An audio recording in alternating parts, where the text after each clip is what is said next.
N K Singh ji, कुछ लोग कहते हैं कि अगर ईडी गांधी फैमिली के घर की घंटी नहीं बजाती तो शायद राहुल गांधी इतने तीखे तेवरों के साथ सड़क पर नहीं निकलते। दूसरा, राहुल गांधी की ऐसी मजबूरी क्या थी कि उन्होंने भारत जोड़ो यात्रा शुरू करी। और इस देश का आम आदमी एक नायक हमेशा ढूंढता रहता है, वो खुद नहीं बन पाता लेकिन नायक ढूंढता रहता है। कभी कभी कुछ लोग स्टार्स में भाग में यकीन करते हैं, वो लोग कह रहे हैं कि भाग ही खराब है कि रुपया ऐतिहासिक गिरावट पे आ गया, अर्थव्यवस्था बहुत खराब हो चुकी है, बेरोजगारी सबसे ज़्यादा बढ़ चुकी है। आप किसानों की तो बात आपसे ज़्यादा कोई बता नहीं सकता कि किसानों की आमदनी का क्या हाल है, किसान कितना बदहाल है, 2 वक्त का राशन कब तक दे पाएंगे। एंड कहते हैं कि जो देश के हालात हैं, क्या राहुल गांधी की भारत जोड़ो यात्रा ये पूरे हालात को सामने ला पा रही है या हालात इससे भी ज़्यादा खतरनाक है? नहीं, ये जो अपोजिशन का रिस्पॉन्स होता है ना, ये डिपेंड करता है कि जो सत्ता में बैठा है वो किस किस्म की पॉलिटिक्स कर रहा है। अगर उससे डिफरेंट उसने कर दिया रिस्पॉन्स तो वो फेल हो जाएगा, जो पिछले 2 इलेक्शन में हुआ है। एक्चुअली पूरी दुनिया का ये एक नायाब पॉलिटिक्स है और मुझे खुशी है कि धनंजय ने इसको बड़ा बढ़िया पकड़ लिया, लेकिन उसको शायद इलेबोरेट नहीं कर पाए, तो हम उसको आगे बढ़ा देते हैं। दरअसल पूरी दुनिया के डेमोक्रेसी का ये अजब नमूना है जिसमें इसको मदारी पॉलिटिक्स हम कहते हैं। मदारी क्या करता है कि वो देखता है कि फैक्ट्रियों में, आप याद होगा बचपने में, तो फैक्ट्री या इस तरह के जो जनता के मोबिलिटी वाली जगह होती थी, उसमें तब इतनी पॉपुलेशन नहीं होती थी, तो वो एक डंडा गाड़ देता था, एक जमूरा रखता था 12 साल का लड़का, और उसके बाद डमरू बजाते घूमता था। तो पहले कुछ लोग इकट्ठे होते थे, फिर उसके बाद कुछ लोग और होते थे। जब भीड़ जम जाती थी तो एक नजर वो घूम के देखता था और वो वहां पे इमोशनल कार्ड ये देता था कि जमूरे करतब क्यों दिखाता है, तो वो बच्चा अपना बनियान उठा के कहता था पापी पेट के वास्ते। ये इमोशनल कार्ड को आपके झंकृत करने के लिए होता था। अब उसके बाद अगला वाला आइए, अगर वो घूम के देखता था कि ये लेबर क्लास है तो कामो तेजक शिलाजीत बेचने लगता था। बिल्कुल ठीक और बात। अगर देखता था कि क्लर्क का वर्ग है, थोड़ा पढ़ा लिखा, तो वो खट्टी डिकारे बदहजमी इसकी दवा बेचने लगता था। बिल्कुल ठीक बात। प्रेजेंट डे पॉलिटिक्स यही है, ये चौराहे के मदारी की पॉलिटिक्स है। इसको काउंटर करना बेहद मुश्किल है जब तक कि आप वो, क्योंकि मदारी का न तो शिलाजीत काम करता है ना वो खट्टी डिकारों का वो जो दवा देता है, लेकिन तब तक वो उठ के कहीं और जा चुका होता है, वो रोज वहां नहीं रहता है, फिर वो अगले किसी मकाम पे होता है। तो ये जो आदमी है जो शिलाजीत लेके गया है कामोत्तेजना के लिए, उसको कुछ भी ऐसा नहीं हुआ, तो वो पलट के आए तो पैसा मांगे किससे, क्योंकि वो तो चला गया है। तो ये जो प्रेजेंट डे पॉलिटिक्स है, ये अंग्रेजी में शूट एंड स्कूट कहते हैं। आपने एक वादा किया, वो वादा ऐसी तैसी अगला जो किया आपने, तो उसमें ध्यानबंद होके दिखाए।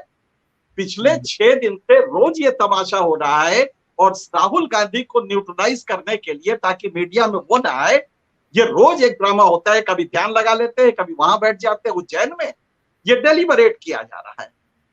तो ये मदारी पॉलिटिक्स है जिसमें कि जब लेबर देखेंगे तो कामोत्तेजक शिलाजीत बेचेंगे, और जब वो क्लरिकल स्टाफ होगा, थोड़ा पढ़ा लिखा होगा, तो वो बदहजमी और खट्टी डकार की दवा बेचेंगे। ये टिपिकल एक स्टाइल है और इसी मानसिकता में ये पॉलिटिकल हो रहा है। अब इसकी फिलोसफिकल पार्ट क्या है, यहाँ पे राज्य, जिसको स्टेट कहते हैं, राज्य, गवर्नमेंट, नेशन, पार्टी, ये 5 चीजें हैं जिसको कि एक कर दिया गया है।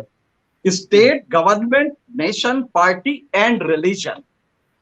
आप इसमें से किसी एक की बुराई करें तो वो 5 की बुराई माना जाएगा। अगर आपने कहा कि साहब देश की सरकार गलत है, तो कहा जाएगा शायद देशद्रोही है, ये राष्ट्र की चिंता नहीं करता है, ये स्टेट के भी खिलाफ है, तो इसको उमर खालिद की तरह इसको जेल में डाल दो। इसी तरह अगर आपने पार्टी को कहा तो वो भी, इसको कहते हैं अंग्रेजी में को टर्मिनस, जहां इसकी सीमा खत्म होती है वही, जहां पार्टी की, जहां राष्ट्र की सीमा खत्म हो गई, वहीं स्टेट की सीमा खत्म होगी, और वहीं बाकी दोनों की खत्म। तो पांचों चीजें आइडेंटिकल कर दी गई है। आप पार्टी की बुराई करेंगे तो वो भी राष्ट्रद्रोह है, आप गवर्नमेंट की बुराई करेंगे तो वो भी राष्ट्रद्रोह है, स्टेट के भी खिलाफ है वो। तो ये इंडिया वर्ल्ड की पॉलिटिक्स में, जैसे चाइना है, चाइना में पार्टी स्टेट है, आप पार्टी की बुराई करें तो स्टेट की बुराई, लेकिन रिलीजन नहीं है। यहां पे अगर हिंदू धर्म की आप कोई गलती बताएं कि दलितों को आज तक आत्मसात नहीं कर पाया है, तो कहा जाएगा देखो ये देशद्रोही है, ये हिंदू धर्म की बुराई कर रहा है। तो ये को टर्मिनस कर दिया है। आप न तो रिलीजन की न गवर्नमेंट की, मतलब इनमें से किसी की बुराई नहीं कर सकते। ये फॉर्मेट जो है चाइना का, जो डेमोक्रेसी है उसमें पार्टी स्टेट है, उसकी खराबी है। आप नॉर्थ कोरिया देख लीजिए, इसको, इसका नाम जानते हैं क्या है? Democratic republic of Korea, democratic people's republic, DPR Korea कहते हैं। जरा सोचिए, कोरिया भी अपने को डेमोक्रेसी कहता है। लेकिन ये जो भारत में फॉर्मेट लाया गया है, जो प्रेजेंट रिजीम लाई है, ये डेमोक्रेसी बिल्कुल अलग है। इसमें आप मेजॉरिटी को धर्म के आधार पे एक साथ करके, और हर तीसरे दिन कोई पहलू खान, कोई अखलाक, कोई तबरेज, कोई जुनैद, इसको मार के आप वो वाला कायम रखेंगे।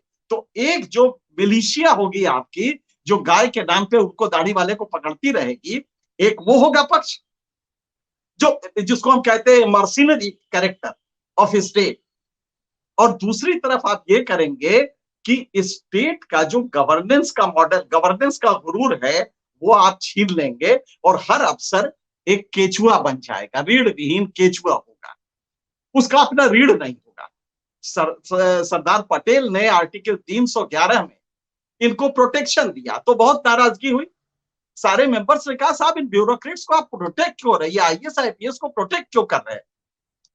तो पटेल ने कहा कि इसलिए कि वो तन के खड़ा हो और अपने पॉलिटिकल मास्टर से कह सके कि ये गलत है, हम नहीं करेंगे। इसलिए आर्टिकल 311 का प्रोटेक्शन दिया गया। आज वो केचुआ बन के घूम रहा है।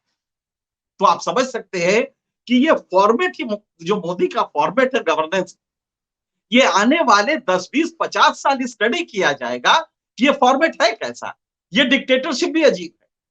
ये ऐसी डिक्टेटरशिप है कि 5 फंक्शंस को, 5 इंस्टीट्यूशंस को आपने को टर्मिनस कर दिया है और उनको आइडेंटिकल कर दिया है।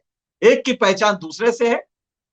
बीच आप जरा सोचिए उस मानसिकता को जिसमें स्पीकर ऑफिस ये चिट्ठी लिखता है कि माननीय सांसदों की चिट्ठी जाए तो प्रायोरिटी पे उस रोगी को रखा जाए। आप वो जो कसम उसने खाई थी ना, एमबीबीएस ने, एमडी ने, तो वो जो अपना वो करता है, डिग्री लेता है, तो उसकी एक शपथ होती है कि किसी भी रोगी को प्रायोरिटी जो आप तय करेंगे वो उसकी बीमारी को लेके होगा। उस कौन सी मानसिकता होगी जिसमें स्पीकर ऑफिस ये चिट्ठी लिख रहा है कि एमपी साहब कह देंगे तो उसको आप पहले भर्ती कर लीजिए। मतलब कि अगर एमपी के यहाँ एक शर्त है आपके जिंदा रहने की कि आप किसी एमपी को जानते हो, और यहाँ एमपी पार्लियामेंट में है किसके ज्यादा, आप ये भी जानते हैं। तो वो एक कॉन्स्टिट्यूएंसी, और ये तो फॉर्मल हुआ। मतलब इतना एक डेमोक्रेसी पे इतना बड़ा तमाचा मैंने अपने जिंदगी में 45 साल के प्रोफेशनल करियर में नहीं देखा है कि कोई इस तरह की मानसिकता का से गवर्नेंस चलाए कि कहा जा रहा है कि एमपी की चिट्ठी आएगी तो पहले उसको भर्ती, उसको वीआईपी ट्रीटमेंट दीजिएगा। क्या ये सभ्य समाज में संभव है? और इसको हम कबूल करते रहे। राहुल गांधी इसीलिए सफल होंगे क्योंकि जब सत्ता में आप गुरूर में आ जाते हैं तो यही सब करते। आप बताइए किस जनता के आदमी को अच्छा लगा होगा ये सुन के कि साहब सांसद के यहाँ जाना पड़ेगा तब जाके वो होगा। सांसद के यहाँ हम जाएंगे, एड़ी रगड़ेंगे तब हमारा इलाज होगा। सभ्य समाज में क्या इसको वो किया जा सकता है? लेकिन आज भी वो नहीं आया, लेटर विड्रॉ नहीं हुआ है। तो आप समझ सकते हैं कि गवर्नेंस का मॉडल क्या है। ये हाईली गैंग ऑपरेशन है। दरअसल ये जो पूरा गवर्नेंस का मॉडल है ये गैंग ऑपरेशन पे चल रहा है।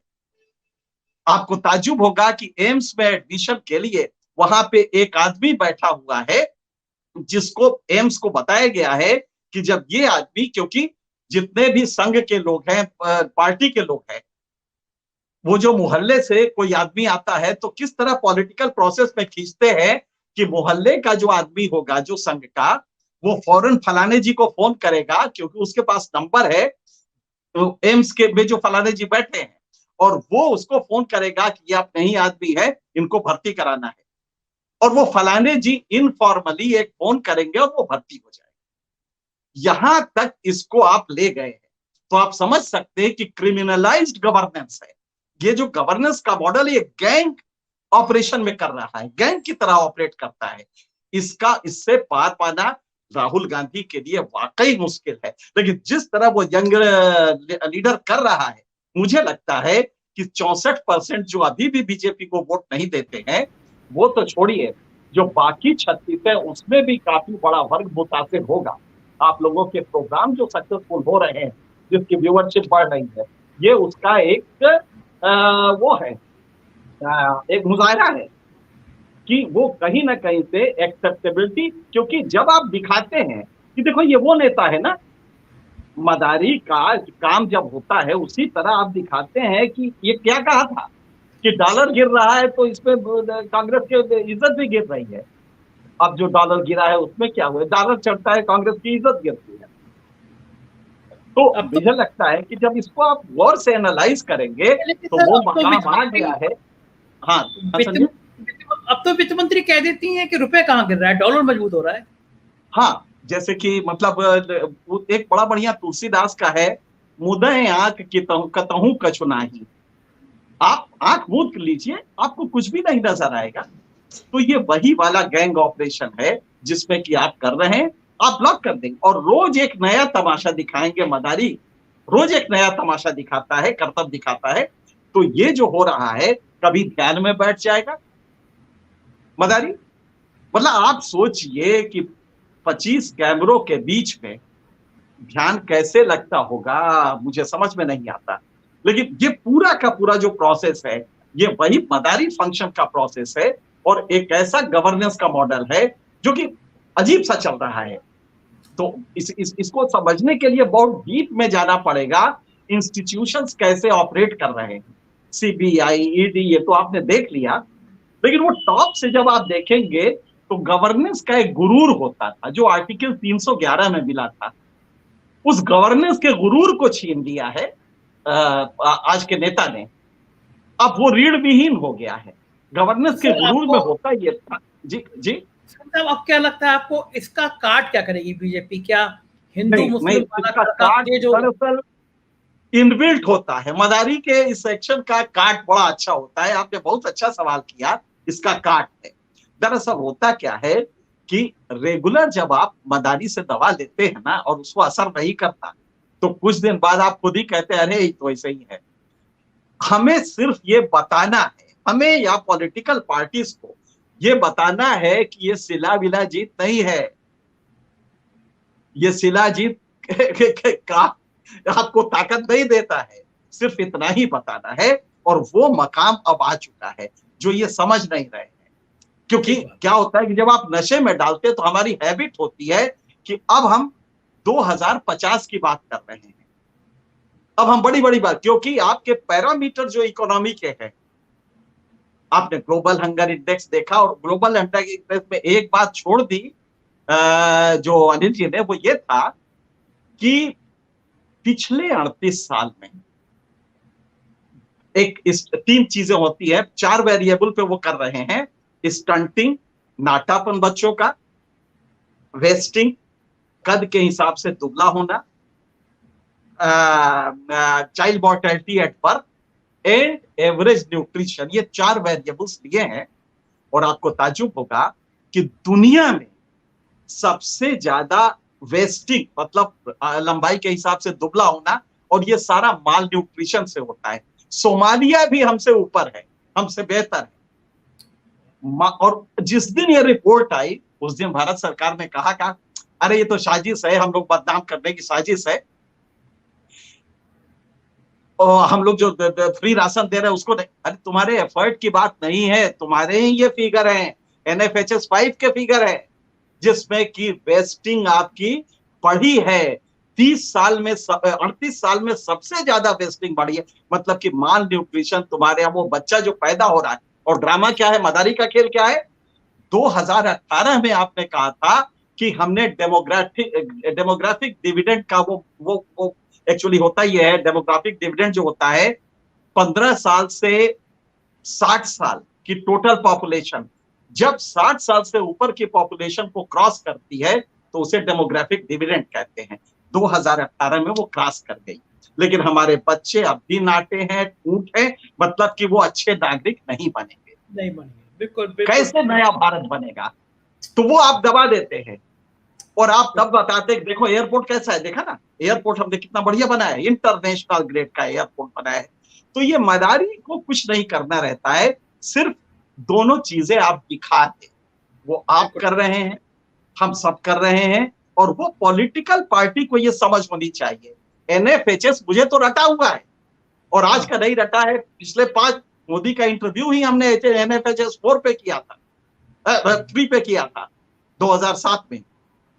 तो गुजरात में सबसे ज्यादा वहां पे मॉर्टेलिटी थी, पैरामीटर्स। मोदी एकदम से कुछ परेशान हुए, बोले कि अगर आपको इतना आंकड़े के साथ आना था तो आप कहते तो मैं अपने ऑफिसर्स को बुला लेता।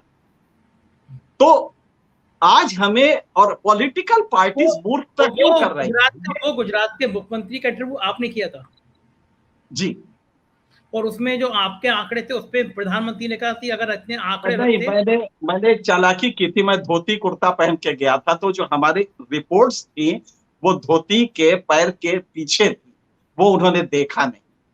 जैसे ही उन्होंने कहा ये कहां से आप उठपटांग आंकड़े ला रहे हैं, तो मैंने कहा जी सही कह रहे हैं, और वो अपने पैर हटा के वो निकाला, वो उन्हीं के गवर्नमेंट की रिपोर्ट थी, तो हमने कैमरे पे रख दिया उसको। तो खैर ये इंटरव्यू था। प्रधानमंत्री जी ने कहा कि अफसरों को बुला लेता अगर इतने आंकड़े आपको लेके आना था। हाँ, मुख्यमंत्री था। तो जब उन्होंने लगातार, हमारा चूंकि आंकड़ा हमारा शौक है, हम बिना आंकड़े के बोलते नहीं है, तो जब हमने वो देखा, तो जब उन्होंने देखा कि ये पूरा किताब, सारी रिपोर्ट्स थी गुजरात गवर्नमेंट की, करीब 5 वॉल्यूम थे हमारे पास एनएफएचएस की रिपोर्ट के साथ, और आंकड़े हमने बताए। जब जैसे उन्होंने कहा, हमने गुजरात में आपको मालूम है कि चाइल्ड लेबर सबसे ज्यादा है, बोले कहाँ के ऊटपटांग आंकड़े ला रहे हैं? तो मैंने जी सही कह रहे हैं, ऊटपटांग है, और ये कह के हमने वो उठाया, वो गुजरात गवर्नमेंट का था, और वो आंकड़ा हमने दिखाया। अब मुझे आज समझ में आया एनके सिंह जी, मैं इतने दिन से परेशान था, सोचता रहता था कि मोदी जी इस तरह के इंटरव्यू प्रेस कॉन्फ्रेंस क्यों नहीं करते हैं। तो आज समझ में आई कि उनको लगता है कि अगर आप जैसे लोग होंगे, इतने आंकड़ों के साथ आएंगे, तो प्रेस कॉन्फ्रेंस गड़बड़ हो जाएगी।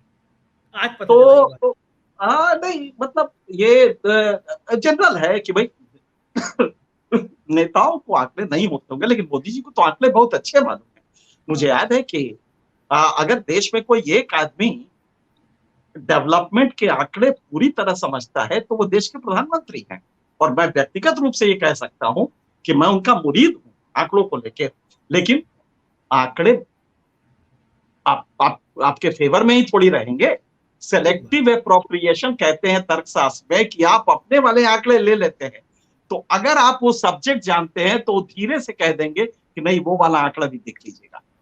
जैसे कि ये हंगर इंडेक्स है, हंगर इंडेक्स पे आपको एतराज है, कोई बात नहीं, हंगर इंडेक्स पे आप एतराज कर लीजिए, लेकिन ह्यूमन डेवलपमेंट इंडेक्स पे भी आप 2 खाने नीचे चले गए हैं। ये किसने बनाया है? ये मैंने बनाया है क्या? तो ह्यूमन डेवलपमेंट इंडेक्स पे खराब है, वो भी छोड़िए।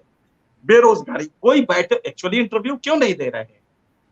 एक पढ़ा लिखा जर्नलिस्ट जब जाएगा तो वो कुछ नहीं करेगा, एनएसएसओ के आंकड़े देख के वो बात करेगा, जो इन्हीं के अपने आंकड़े हैं, जिसमें कुछ तो छिपा लिए गए हैं, लेकिन कुछ आज भी आया हो गए हैं, मैनिफेस्ट हो गए हैं। तो ये प्रॉब्लम उसकी है।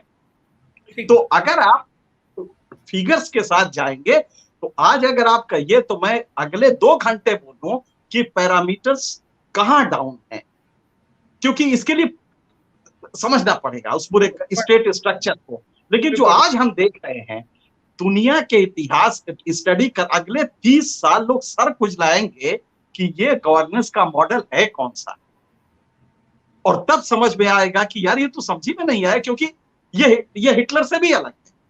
हिटलर के पास 2 वेरिएबल थे, ये 5 वेरिएबल को एक साथ जोड़ दिया है और को टर्मिनस कर दिया है। जहां उसकी सीमा खत्म होती है वहां इसकी रिलीजन, राष्ट्र, गवर्नेंस, स्टेट, पार्टी, ये पांचों की सीमा एक ही जगह खत्म हो रही है।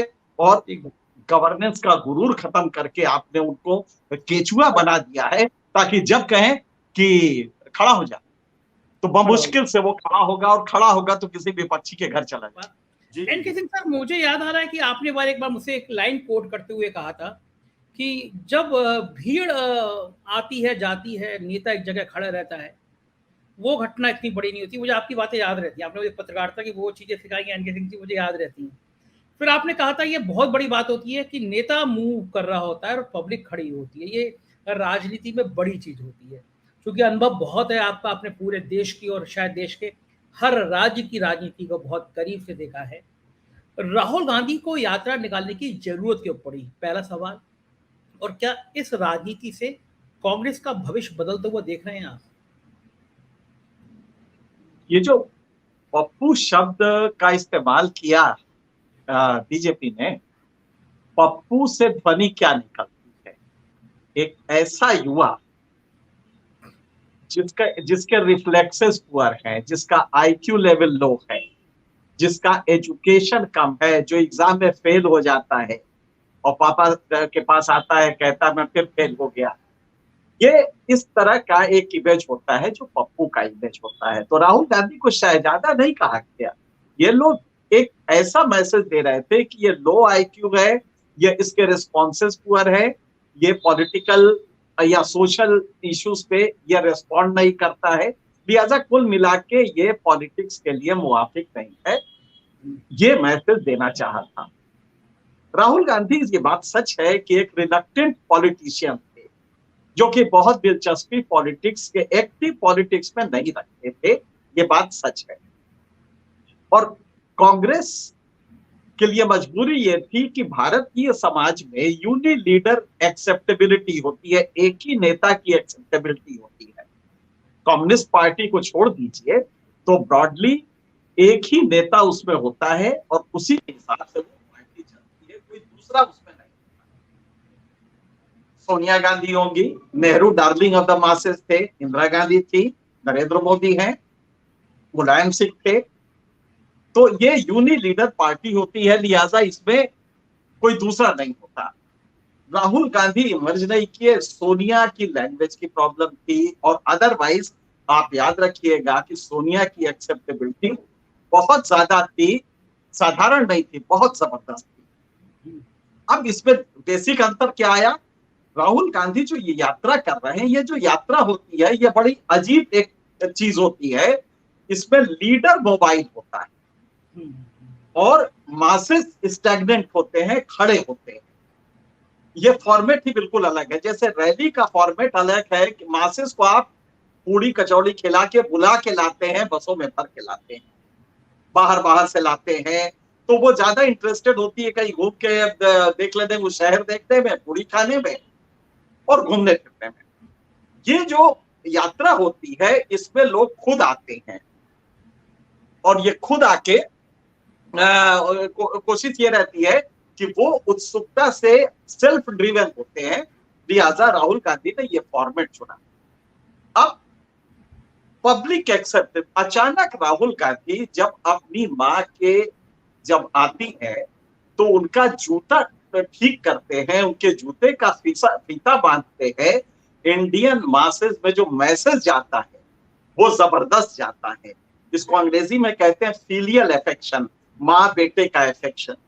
और ये जब लोगों ने देखा कि बेटा अचानक रुक के माँ खड़ी है और उनका फीता बांध रहा है, तो ये मोदी की जो ड्रामेटिक्स है इसका जबरदस्त काउंटर था। वो जो मोदी जी जाके अपने माँ के पास बैठते हैं, पैर छूते हैं, उसके 8 गुना इसका असर था कि माँ के जूते का वो फीता बांध रहे। दूसरा फोटो था जिसमें कि राहुल गांधी कह रहे हैं कि अब आप वापस जाइए, आपकी तबीयत ठीक नहीं है, और माँ के रूप में वो जिद कर रही हैं कि नहीं हम जाएंगे, हम आगे जाएंगे। और वो बड़े प्यार से और कुछ इसरार से और कुछ सख्ती से उनको वापस गाड़ी में ले जा रहे हैं। ये दोनों, उनको पप्पू से हटाता है राहुल गांधी को, एक एफेक्शनेट बेटा कहता है, और दूसरा जो सबसे बड़ा फायदा हुआ, मासेस में ये मैसेज बड़ा स्ट्रॉन्ग जाता है। तो ये मोदी का काउंटर था, मोदी की ड्रामेटिक्स का इससे बढ़िया काउंटर हो नहीं सकता था। मासेस आ रही है, एक जो आपको कुछ गणित इसका बता दे चुनाव का, कि कांग्रेस 70 साल में करीब 45 साल इस हालत में थी कि जितने मोदी को आज वोट मिले हैं उससे ज्यादा उसको वोट मिलते रहे, हमेशा मिलते रहे। और आपको ताजुब होगा कि एवरेज जो वोट रहा है इन सारे पीरियड में ये करीब 38% रहा है। अभी कांग्रेस बीजेपी का मोदी के इकबालियत के बाद भी तमाम जो इकबाल उनका जो बुलंद हुआ है उसमें भी नहीं है। तो हम ये भूल जाते हैं कि मोदी को सिर्फ 36% की वोट मिले हैं, बाकी लोगों ने नहीं दिया है। जो पोलिंग बूथ पे आए थे उसमें 64% ने किसी और को वोट दिया है और 20% कांग्रेस को मिले। अगर कांग्रेस को 18-20% मिल रहे हैं तो राइट ऑफ नहीं कर सकते। अब है क्या, ये जो 64% है इसको आपको अपनी वो पोटेंशियल आपके पास है। आप याद रखिएगा कि अपने पीक में बीजेपी जब नई राम जन्मभूमि के गिरने के 10 साल बाद 1992 में गिरा था और 98 में 6 साल बाद चरम पे बीजेपी का जो वोट था वो था 25.46%।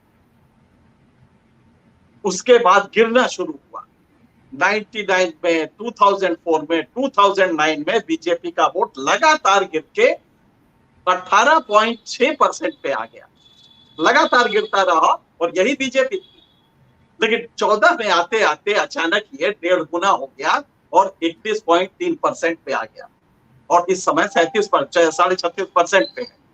तो वो पोटेंशियल कांग्रेस के पास आज भी है कि वो इनको वापस अपने वोट्स को ले सके।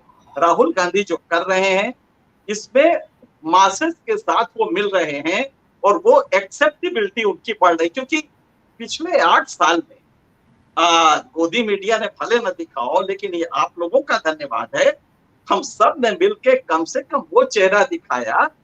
और क्या होता है कि जक्सटापोज करना कहते हैं कि आप एक मकबूल लीडर के पिछले वाले स्टेटमेंट दिखा दीजिए, आज का दिखा दीजिए। जिस दिन लाल किले की प्राचीर से अभी 15 अगस्त को मोदी जी कह रहे थे, भाइयों बहनों एक बहुत दर्द है हमारे दिल में, आपसे शेयर करें कि ना करें, जो स्टाइल होती है उनकी, तो वहां कौन बोलने जाए कि हाँ करिए ना करिए। उन्होंने फिर शेयर किया और शेयर क्या किया आपको ताजुब होगा, उन्होंने कहा कि महिलाओं का सम्मान नहीं हो रहा है, महिलाओं का सम्मान कीजिए। ये वही क्षण है जबकि बिल्किस बानो के हत्यारों को छोड़ा जा रहा था और उसमें सेंटर का कंसेंट, अब राज खुला कि वो सेंटर का भी कंसेंट था जो गुजरात सरकार शर्म के बारे नहीं बता रही। अगर हम इसको सामने रख दें तो जो मकबूलियत है उस पर असर पड़ेगा। हमारा काम क्या है, हम बता दें कि देखो ये जो नेता है हमारा, जिसको कि आज 23 करोड़ लोगों ने वोट दिया है, ये बोल रहा है और करनी ये, हम ये बता दें कि यही जब रुपया डॉलर के मुकाबले गिर रहा था तो क्या स्टेटमेंट था कि साहब जैसे जैसे रुपया गिर रहा है वैसे वैसे कांग्रेस की साख भी गिर रही है, आज साख नहीं गिर रही है। तो जब हम दो स्टेटमेंट्स को नजदीक रख देंगे तो जनता ये जो मोदी के ऑरा में इस समय भूत है ना वो खत्म हो जाएगा। तो इसलिए, लेकिन ये काम पॉलिटिकल पार्टी कांग्रेस इसको नहीं कर रही थी, अब ये काम विधिवत शुरू हुआ है।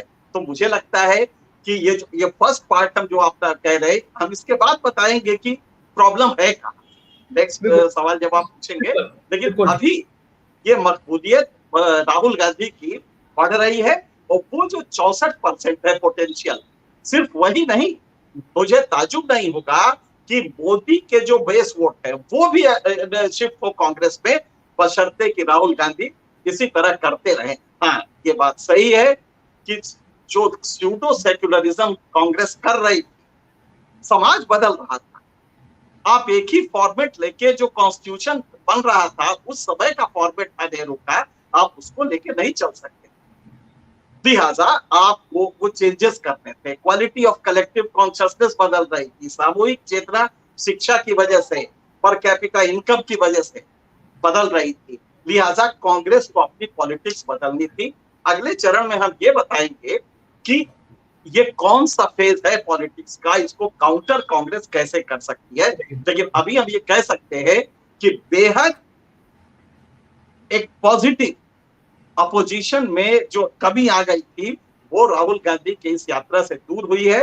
और अगर ये इसी तरह चलता रहा, याद रखिएगा शुरू में हिम्मत थी राहुल गांधी के वो टी शर्ट की कीमत बता के, लेकिन ये जो घटिया वो था आरोप, ये चिपक नहीं पाया। राहुल गांधी की मकबूलियत, लोग जुड़ते रहे। साउथ इंडिया में कंपैरेटिवली शिक्षा ज्यादा है, लॉजिक पावर लोगों का बेहतर है।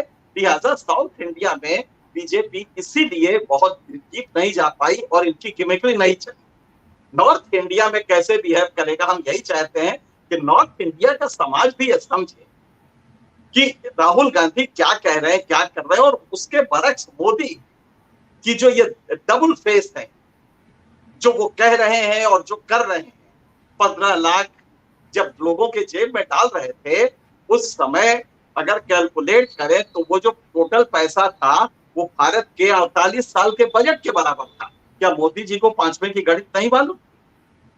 तो जब हम ये बताएंगे किसानों को दूना आपने कह दिया आय कर देंगे, किसानों की आय घट गई है, तो ये जब हम हमारी जगह पॉलिटिकल पार्टीज को ये करना चाहिए। दरअसल पॉलिटिकल पार्टीज सक्षम नहीं थी, लेकिन कांग्रेस का ये जो फॉर्मेट आया है मुझे लगता है ये बेहद दुरुस्त फॉर्मेट है। और अगर इसको इसी तरह चलाते रहे तो नॉर्थ इंडिया में भी ये उसी तरह से एक्सेप्ट किया जाए।